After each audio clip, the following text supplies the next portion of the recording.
À vous la paix, la joie et la tranquillité, à tous nos frères du Congo.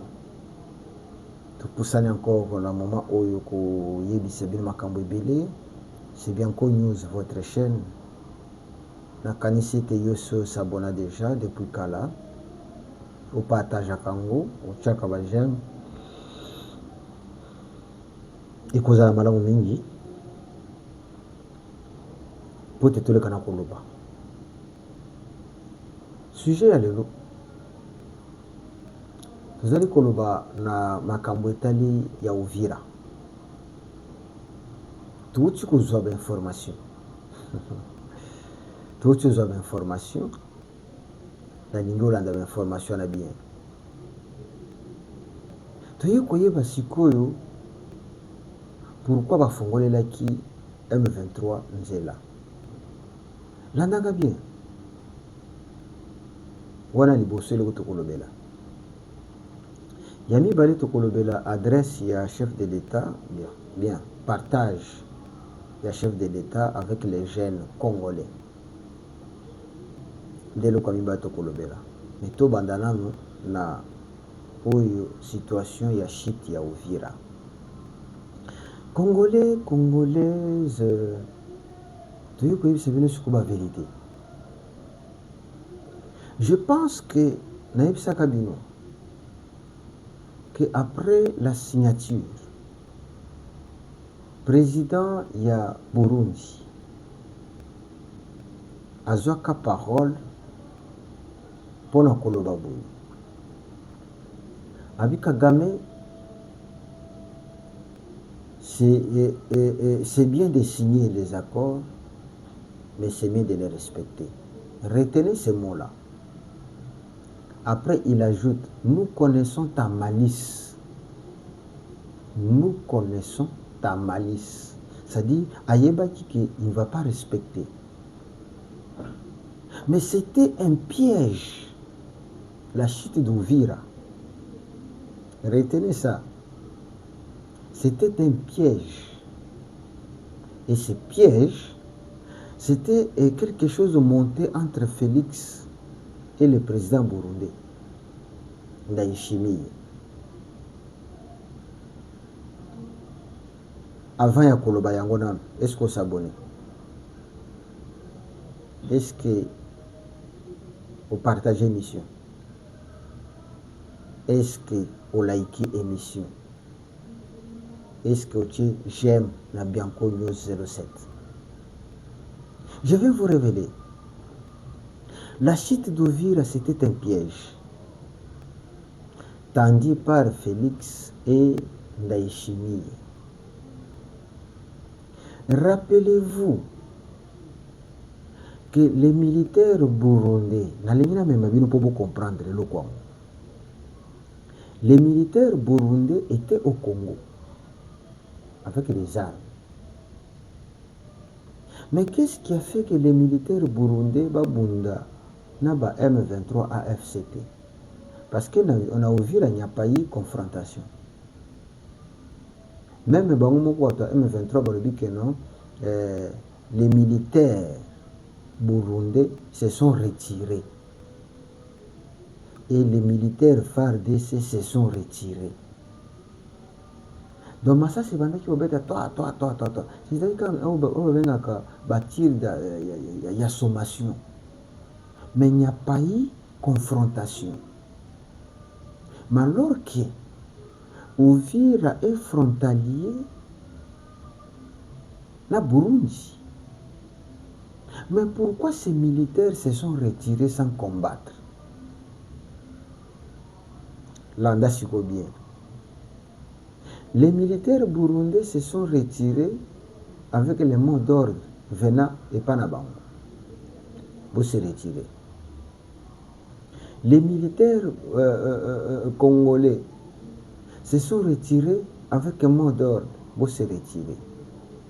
Lorsque Bango va se retirer, M23 pour Nabango, ils ont considéré que non, Bangi Bissou, Batikele Bissou terrain vide. Batikele Bissou terrain vide. Je crois que vous avez eu même d'autres bakonzi ya bawazalendo bayebaki kuwana, mais bato ase bayebaki te. Lorsque bango nyonso base retire, ba M23 na ba Rwandais bayeba koti, babandi koloba koproclamer par-ci par-là, tout consort boye boye boye. C'était un piège. Il n'a pas servi jusqu'à révélation. Ça c'est bien connu. Ça c'est bien connu. C'était une stratégie pour na kolakisa dans le monde entier que Kagame ne respecte pas les accords. C'était une stratégie pour na kolakisa dans le monde entier, pour na kolakisa na batu nyonso que après seulement 48 heures tala bango na bazuville ya Uvira. C'était facile. Il faut avoir l'intelligence. C'est pourquoi je vous dis que non, c'est M. Félix ici, Anamutu. C'est un grand combattant. Un grand. Alors, si aujourd'hui vous avez, les Américains et partout, l'Europe, ils ont condamné. Ils n'ont pas condamné que non, la RDC a violé l'accord, non. Tous, d'un commun accord, condamnent Kagame d'avoir violé l'accord. Donc, bafungole liye porte à kouya na montambo. Bongolo zolanda, bafungole la kieka porte à kouya na montambo. Maintenant, comme non, parce qu'ils ont déclaré d'être là. Parce que il faut avoir la politique à Makasi. Non. Je n'ai pas une déclaration de Wazalendo. Kama tunakimbia tunaenda wapi? Hatuna nafasi kwa tunapasha kwenda kusema twende kwingine nchi. Sasa c'est chez nous d'ailleurs. Oui. Hapa ni kwetu na tutaenda fazi, tutapigana na adui hata na kuya tutapigana naye. Est-ce que vous l'allez Vous l'allez bien? Zela na bandelango.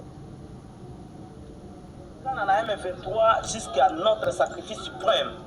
Hatuta lâché hii bataille. Tokotika bitombote. À mourir à cause de notre nation. Voilà. Hatuene kuacha hii tokotika eneo juu ya kusema kama tutakimbia tunaenda wapi. Tokokima twende wapi. Kusema twende kwingine nchi.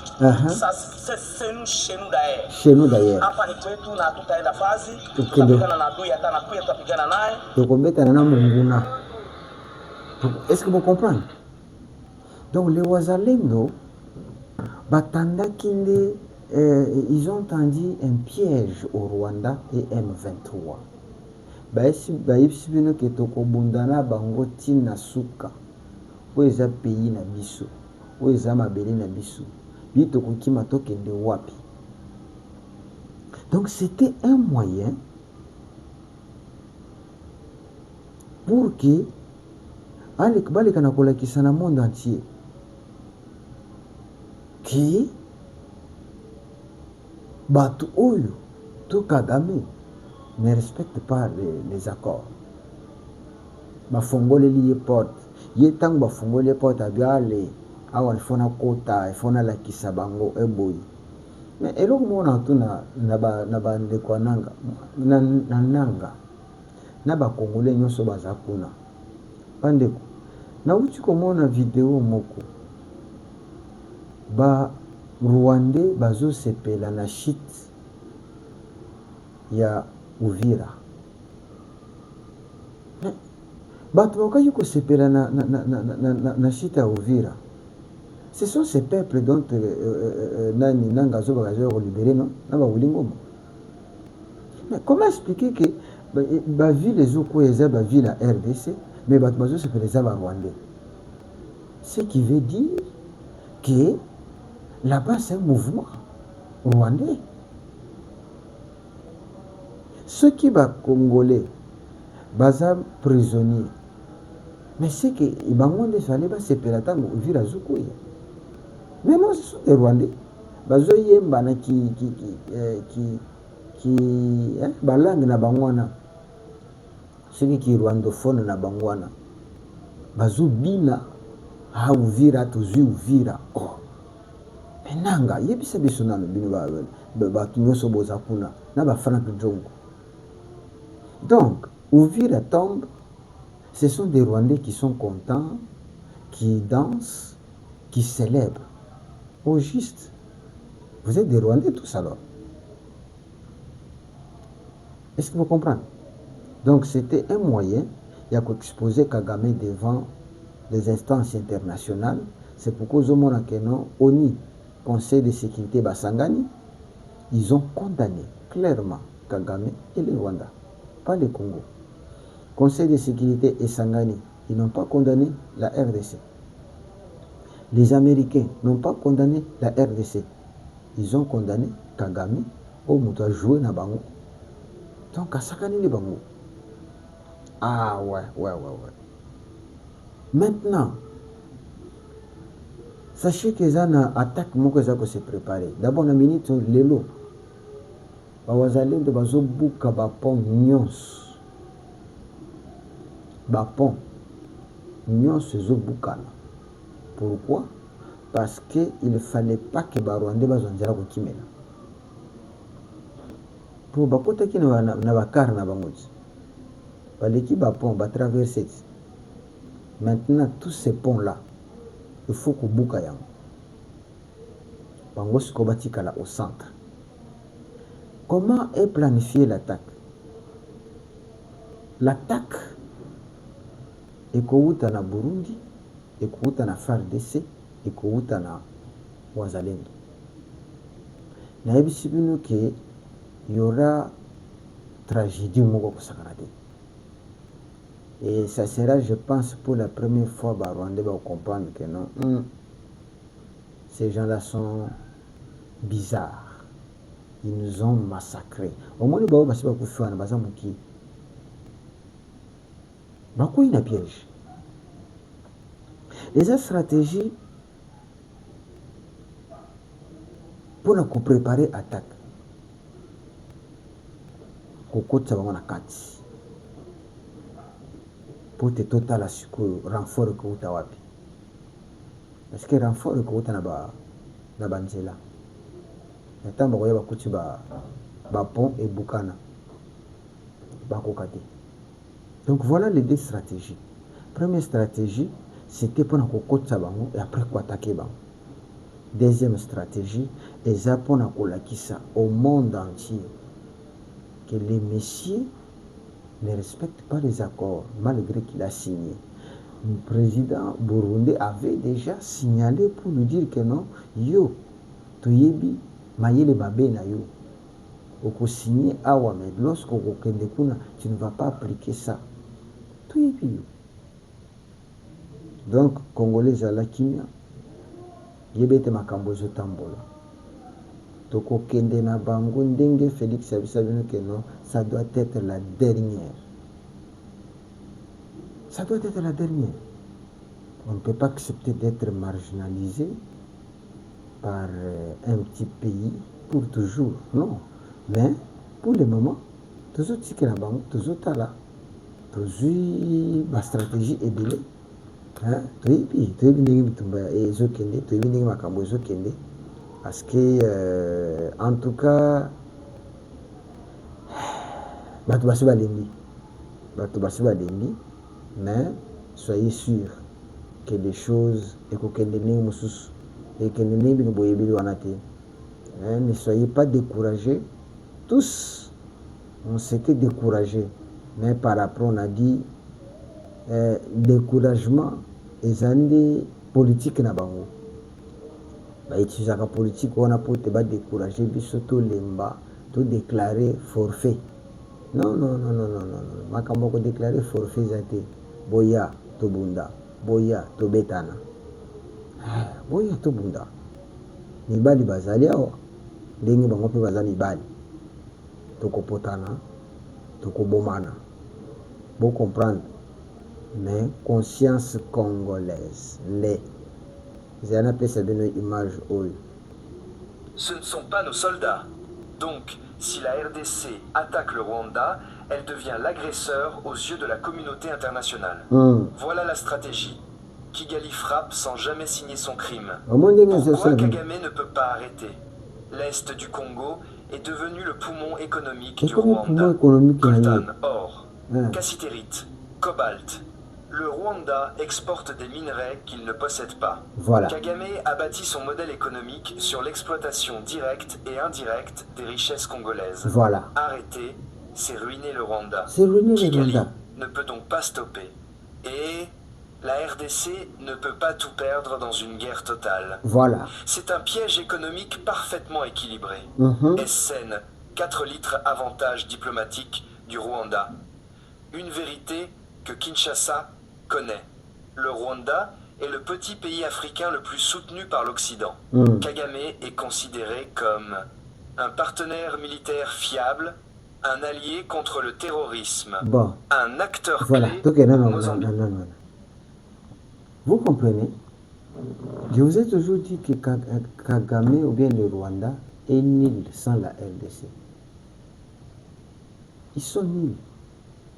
Maintenant, quelle stratégie encore que je dois vous révéler? On ne pouvait pas se battre seul. Il fallait qu'il y ait une motivation à wapi. C'est pourquoi il fallait aller aux États-Unis, il fallait aller en Europe. Les missions où tu connais canapés, les déclarations des États-Unis et les déclarations des Européens. Malembe, dès que tu kanamutu, le reste côté au Polanango, sans problème. Donc voilà ma stratégie, Zali. La stratégie est Zali. Donc ici qu'on a rencontré le président de la République avec les jeunes. Je vais vous dire une chose, Bande Konangaï. Mais partagez l'émission. Kabola émission, Kabola émission. Aussi, tous les jeunes, j'ai toujours interpellé les jeunes congolais. Aujourd'hui, le 13, Félix a coûté au moins une estimation. Hein? Je ne dis pas que c'est ça le nombre exact. Au moins 5000 jeunes. La carte gymnase, il y a Tata Raphaël. Gymnase, je dois vous rappeler que ça a été construit par Félix. Tant qu'on organisé qui j'ai la francophonie. Ok? Ouais. Où le Tangwana est abandonné. Pourquoi il s'est retrouvé avec des jeunes? Il s'est retrouvé avec les jeunes pour la la conscience du nationalisme, la conscience de se prendre en charge, la conscience de défendre leur pays. Et ça, je ne sais pas ce qui est 4e fois où Félix Azosangana Bajen, il parle aux jeunes. Mais ce qui n'a pas été fait durant les 18 ans de Kabila. Pourquoi Kabila ne pouvait pas faire? Parce que Kabila était plus jeune que Félix. Je vous ai toujours dit que si ces messieurs avaient la volonté de développer ce pays, c'est lui qui devrait activer les jeunes Congolais. Parce que lui, il a été au début. Il y a une aventure, il y a Rwanda. Il connaissait tout. Lui, il a vécu, donc il n'a sens que non, Mouzé et son père. Donc, il connaît que c'est le Rwanda qui a tué mon père. Congolais, est-ce que vous comprenez de quoi? Il est Joseph Kabila, le fils de Kabila, Musée. Tué, parce que c'est connu de tous, tué par le Rwanda avec les États-Unis, qui avaient décidé d'éliminer Musée. Mais la question qu'on se pose, comment expliquer une personne à qui Babomi Tatanaï peut être ami des assassins de son père? Est-ce que nous beaucoup mal comment une personne peut devenir l'ami des assassins de son père? Bon, ça existe seulement au Congo. Alors, il est avec les jeunes. Les jeunes vont poser des questions. Des questions-réponses. Il a répondu. Pourquoi il cherche à réunir les jeunes? Pourquoi il motive les jeunes? Pourquoi il cherche à booster les jeunes? C'est parce que nous disons toujours que l'avenir de demain, c'est la jeunesse. L'avenir de demain, c'est la jeunesse. Aujourd'hui, si nous vieillissons, ce sont les enfants qui vont diriger le Congo demain. Si nous avons failli, il ne faudrait pas que nos enfants faillissent aussi. Il fallait déjà mobiliser tout jeune Congolais, d'où qu'il soit, d'où qu'il vient, Ayeba que la nation a besoin de lui. Mais du temps de Joseph, chose, il y a là qui ne sait pas ma gêne, et ça aussi ma machette. Rappelez-vous, il y avait un monsieur là qu'on appelait Chalère. Chalère ndé abandaki ko benda ba gêne, azola ki sabango armatio ya kokata batu ba machette. Est-ce que vous voyez bien? Il paraît Chalère à moi comme ce qui na Brazzaville pour na pauvre. Maître Chalère. Maître Chalère. Donc les jeunes étaient entraînés dans la Simba machette. Et c'est ce qui a donné aujourd'hui Bakuluna. C'est ça l'héritage que nous avons reçu de Kabila. Bajen Nabiso et loko batikala ki nango eza ko fumer bashisha et bombé. Rappelez-vous, tubandaki komona batu bazotikala comme ça. Moto alali na côté le ono bombé. Ou bisang tozokola toyebaka ngobi. C'est ça, et loko batika ki pa ba jeune. Bombé.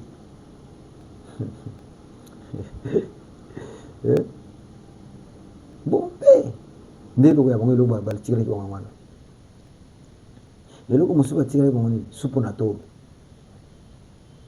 Ba jeune bakomi komela supu na tolo.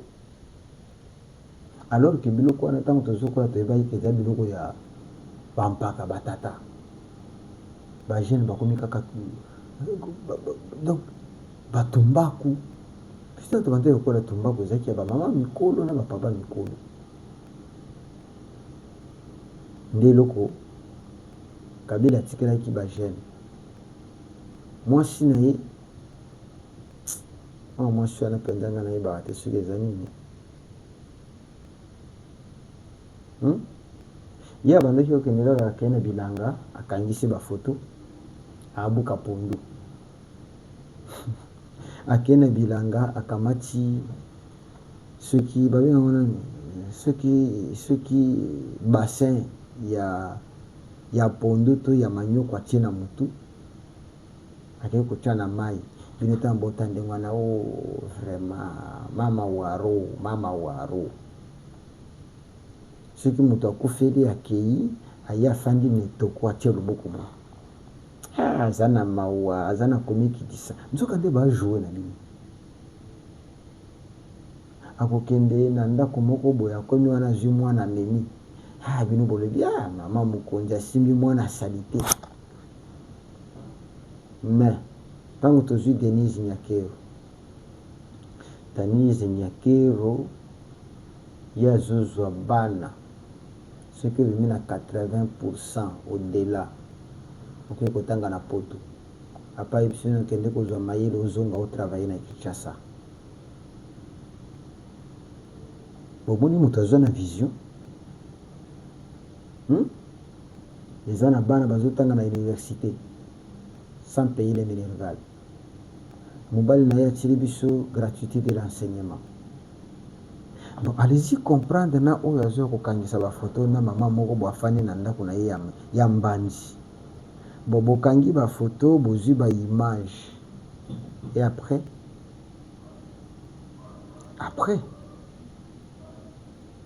ok omemi pondo na mutu après ozwi manyoko ke kotia na mai et après